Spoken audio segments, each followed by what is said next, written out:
Well, seems like we're back after a while.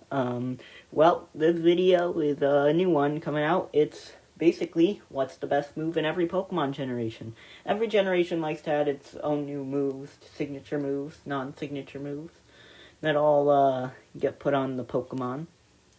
And today we're going to talk about what's the very best move in every generation.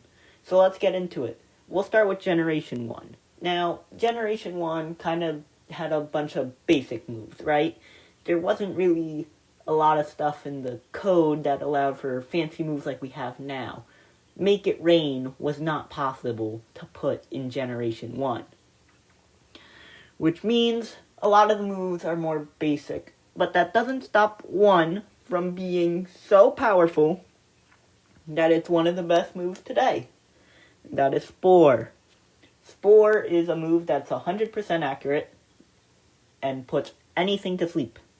In Generation 1, this was exceptionally wild, as this means any Pokemon can fall asleep. And Gen 1 Sleep was the most powerful ever, that in Hackmon's Electrode with Spore was literally unbeatable, because Electrode was the fastest Pokemon, and Spore basically meant your opponent never moved.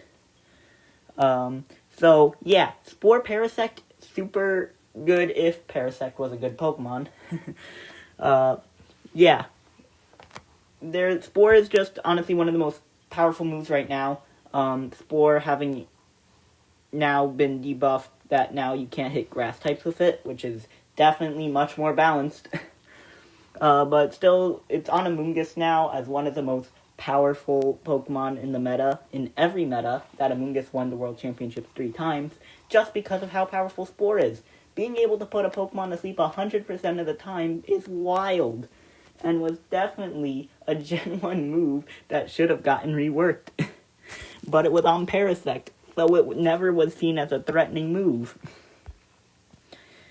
Generation 2 introduced the move Protect, and Protect is a move that stops you from getting hit. In VGC, this is very good, because if you just protect the Pokemon, it can't get hurt, which could help you set up for a later turn, keep yourself safe, stall out Tailwind, Toxic Stall, stall out Trick Room, Burn Stall, whatever you need. Protect, it's got your back. That they had to create a whole ability just to stop Protect. And guess what? That's Urshifu. And Urshifu is one of the most powerful Pokemon just because it could go through Protect. And the only Pokemon that can learn Protect naturally in Gen 2 is Fortress, so that's why Fortress I kind of put as the face for this. Protect, yeah, it's just that good of a move, you know? It's kind of ran on anything that's not holding a choice item or Assault Vest. So yeah, Protect is just kind of that move that's essential to have. Next we're going to talk about Fake Out. Fake Out, Generation 3. The move that 100% guarantees a flinch, but you can only use it on the first turn.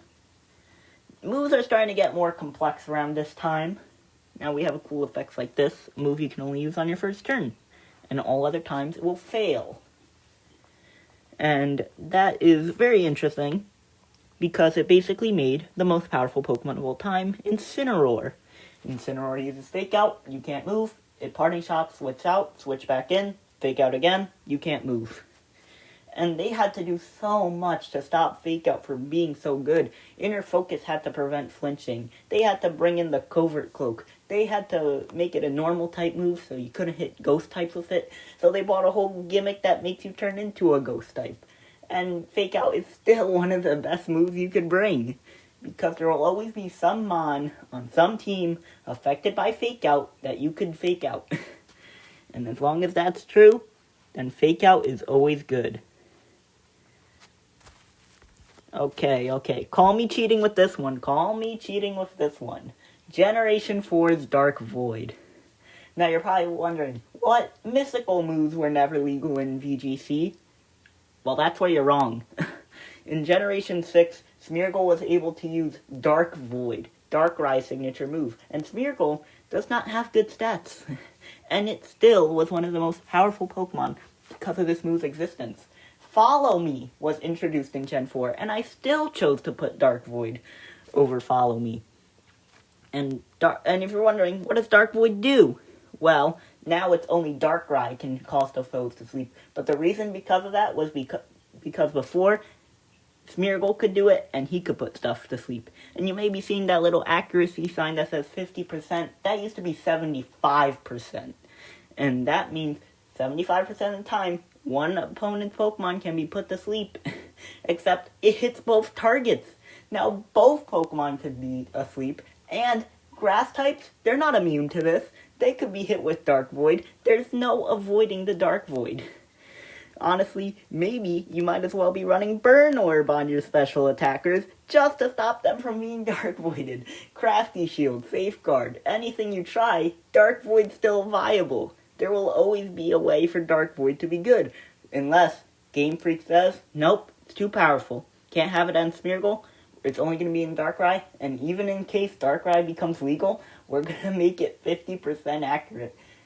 They nerfed it. This is one of the most nerfed moves ever, just because of how powerful it is. That Dark Void may be one of the most powerful moves of all time.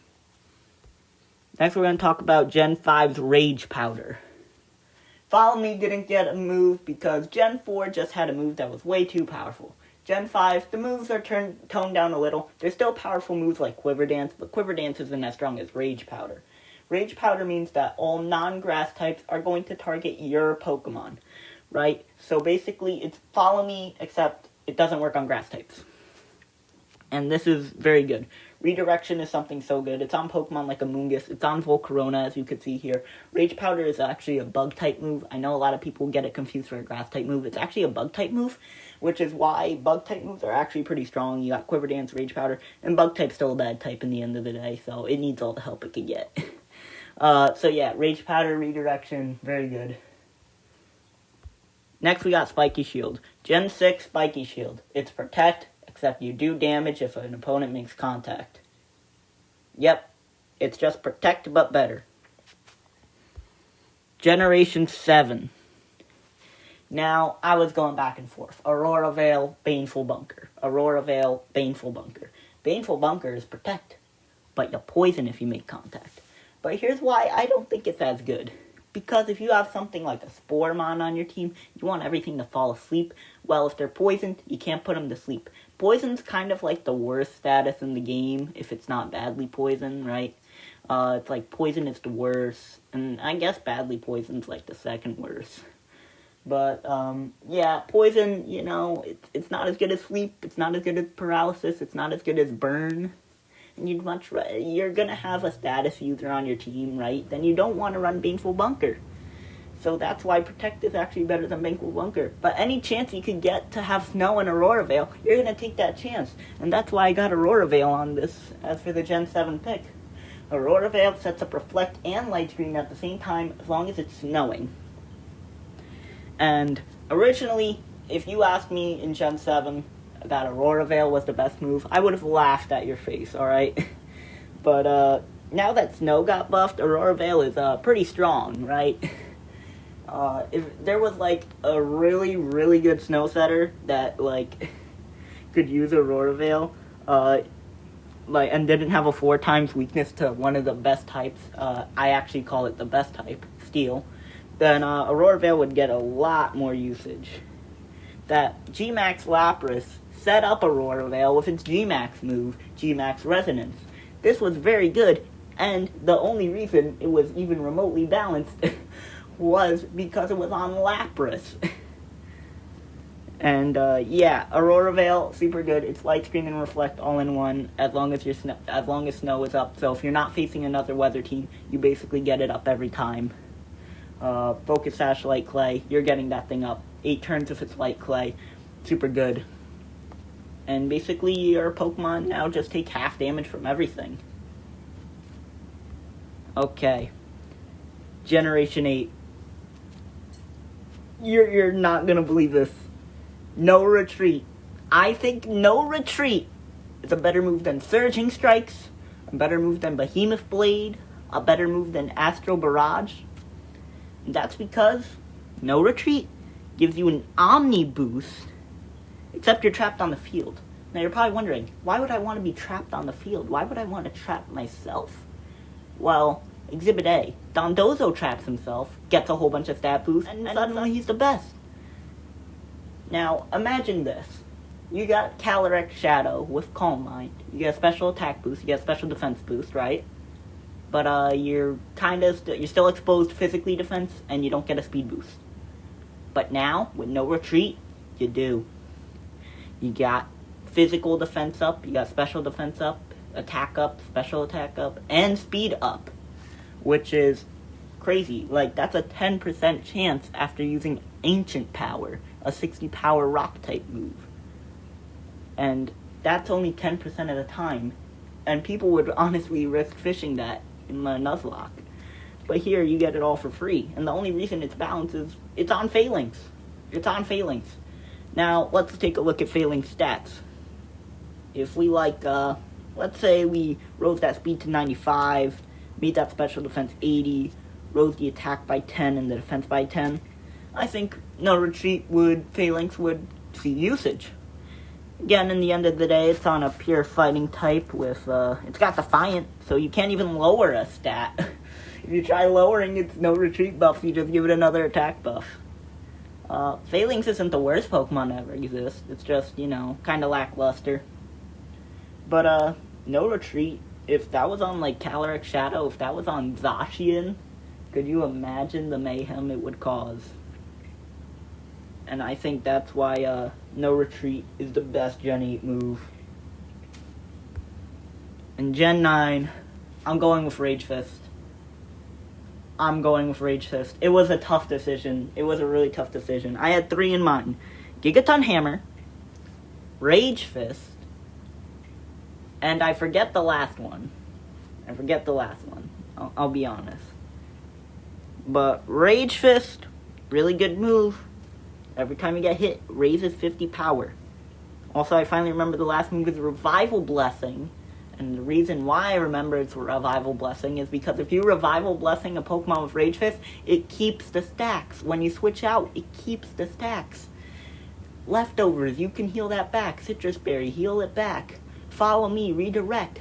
The only reason you're getting this Rage Fist user stopped is with a super effective move.